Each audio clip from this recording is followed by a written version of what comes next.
अब आज के लेक्चर में हम लोग ये देख लेते हैं कि हमारे पास सीए फाउंडेशन में अकाउंटेंसी के सिलेबस में कितने चैप्टर हैं टोटल, और कौन से चैप्टर हमने ऑलरेडी कहीं ना कहीं 11th या 12th में पढ़ रखा है। तो इससे हमें ये लगेगा कितना हमें पार्ट नया पढ़ना है, कौन से पार्ट पे हमें ज़्यादा ध्यान देना है और कौन सा पार्ट हमारा वीक हो सकता है। तो मैं 3-4 पार्ट में ब्रेक कर रहा हूँ। देखो, सबसे पहले मैं अकाउंट्स को ब्रेक कर रहा हूँ थ्योरी पार्ट, जो प्योर थ्योरी है। ये थ्योरी कौन सी है? देखो, एक तो वही मीनिंग वगैरह, अकाउंट्स की बेसिक टर्म पढ़नी है आपको।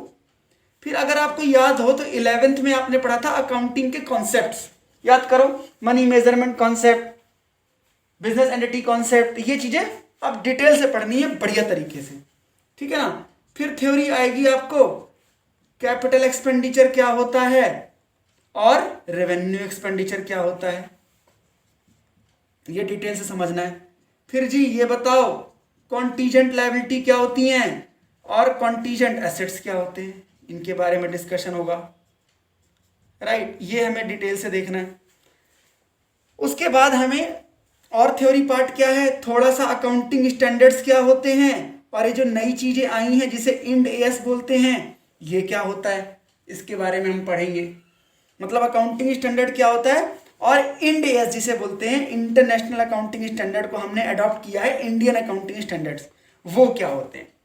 फिर प्रैक्टिकल तरफ अगर हम जाते हैं, प्रैक्टिकल पार्ट की तरफ जाते हैं, तो हम ये समझते हैं कौन सी चीजें न्यू हैं और कौन सी चीजें हमने थोड़ी बहुत पढ़ रखी है। तो इसको मैं ऐसे क्लासिफाई कर देता हूं, न्यू एंड ओल्ड। अब देखो, आपने क्या पढ़ रखा है, आपको जर्नल आता है, जर्नल का हमें बेसिक रूल्स पता होने चाहिए जिसे हम गोल्डन रूल्स बोलते हैं। लेजर आपको पता है, आपको ट्रायल बैलेंस बनाना आता है, आपको सब्सिडरी बुक बनानी आती है, सब्सिडरी बुक 11th में की है हमने। कैश बुक्स बनाना हमें आता है, डबल कॉलम सिंगल कॉलम आपको याद होगा। रेक्टिफिकेशन ऑफ एरर 11th में बहुत बढ़िया चैप्टर था, वहां पे समझ में नहीं आता था, यहां हम बढ़िया सीखेंगे। एक चैप्टर होता था बैंक रिकंसिलेशन स्टेटमेंट, एक है बिल्स ऑफ एक्सचेंज, ठीक है। अब है कंसाइनमेंट, एक चैप्टर है जो आपने नहीं पढ़ा होगा, और कंसाइनमेंट हमारे बीकॉम में आता है, दिल्ली यूनिवर्सिटी के बीकॉम के फर्स्ट ईयर में फाइनेंशियल अकाउंटिंग है, वहां कंसाइनमेंट है, राइट। ये नया टॉपिक, हालांकि यहां होना चाहिए, I should put in new place, ये नया है, कंसाइनमेंट नया टॉपिक है आपके लिए। Average due date, average due date का कॉन्सेप्ट ही नया ऐड हुआ है सीए फाउंडेशन में, ये टॉपिक ही नया ऐड हुआ है, सीपीटी में ये टॉपिक नहीं था। और अकाउंट करंट, ये आईपीसीसी के यानी बोले तो पीसीसी के टॉपिक यहां डाल दिए गए हैं।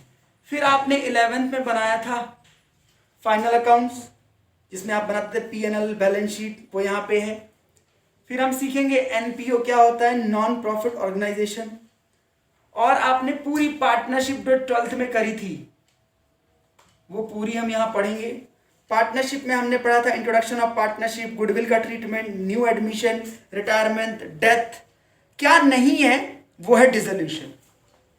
सीपीटी मतलब सीए फाउंडेशन में डिसोल्यूशन नहीं है, बस हमें पार्टनरशिप में क्या पढ़ना है, इंट्रोडक्शन, गुडविल की calculation, admission, retirement, death, dissolution. और एक चैप्टर हुआ करता 12th में, याद है, fundamentals of accounts, change in PSR, वो नहीं है यहाँ पे, ठीक है। ये हो गया हमारा। आगे देखते हैं, 12th में ही हमने पढ़ा था कंपनी अकाउंट, हमारे पास सेकंड बुक इसी के लिए थी, ठीक है। तो कंपनी अकाउंट्स में हम क्या देखेंगे, यहाँ पे हम यहाँ देखेंगे पूरा शेयर्स का डिस्कशन, इश्यू ऑफ शेयर, री issue of share, forfeiture of share, ये पूरा है। और डिबेंचर में सिर्फ आपके सिलेबस में इश्यू है, रिडम्पशन नहीं है। ये पूरा हमारा सीए फाउंडेशन का अकाउंटेंसी का सिलेबस है, जो कितने मार्क्स का है जी, 100 मार्क्स का पूरा सेपरेट पेपर है, और पूरा क्या है, सब्जेक्टिव, ठीक है। तो ये देखिए, ये पूरा थ्योरी पार्ट है, ये पूरा प्रैक्टिकल पार्ट है। प्रैक्टिकल में भी देखा जाए अगर सच में लिटरली, तो देखो दोस्तों 90% आपका किया कराया, बस आपको क्या चाहिए, बूस्टअप चाहिए। लेकिन इस 90% में कई चीजें ऐसी छुपी हैं जो आपको नई बार देखने को मिलेगी, है ना। जैसे एडमिशन में ऐसा नहीं जहां 12th तक पढ़ा वहीं तक है, कुछ इंस्टीट्यूट अपने फैक्ट्स आपको बताएगा, अपने तरीके से अकाउंटिंग करवाएगा। तो देखो जर्नल लेजर ट्रायल बैलेंस। अब आप बोलोगे सर ये हमें दोबारा क्यों पढ़ा रहे हैं इंस्टीट्यूट, ये हमें 11th वाली चीज यहाँ क्यों पढ़ाया जा रहा है, क्या सीए और 11th बराबर है? नहीं, बराबर नहीं है। आपको पता होना चाहिए सीए के दरवाजे सबके लिए खुले हुए हैं, सिर्फ फाइन आर्ट्स का स्टूडेंट छोड़ के कोई भी सीए कर सकता है। आर्ट्स का बच्चा भी, कॉमर्स का भी, साइंस का भी, और करते भी हैं।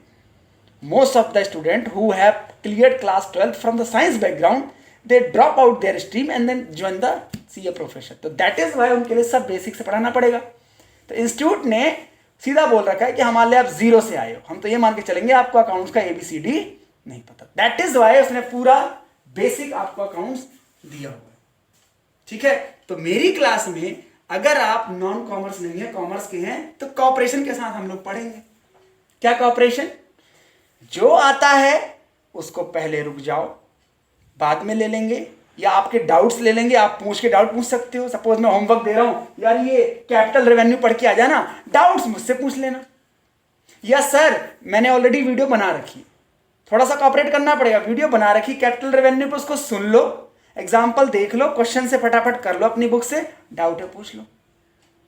ठीक है ना। और जो टॉपिक नए हैं या जो आपको समझ में नहीं आने, तो फेस टू फेस पे हम पढ़ ही रहे। क्लियर? तो देख रहे हो, मतलब देखा जाए तो पूरे सीए फाउंडेशन में 3 टॉपिक, सिर्फ 3 topic, average due date, consignment, account current, ये नए हैं।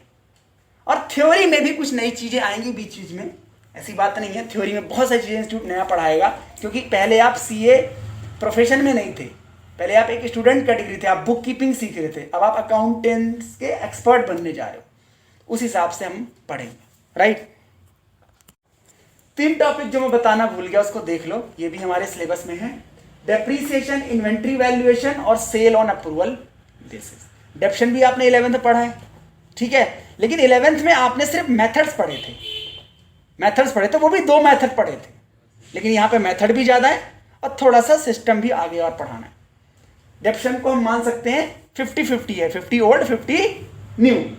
इन्वेंट्री वैल्यूएशन आपने सिर्फ कॉस्ट ऑफ गुड्स सोल्ड वगैरह निकाला है बचपन में, लेकिन यहाँ पे इन्वेंट्री के वैल्यूएशन मेथड पढ़ेंगे हम, FIFO method, LIFO method, weighted average, ये कुछ मेथड्स और पढ़ेंगे।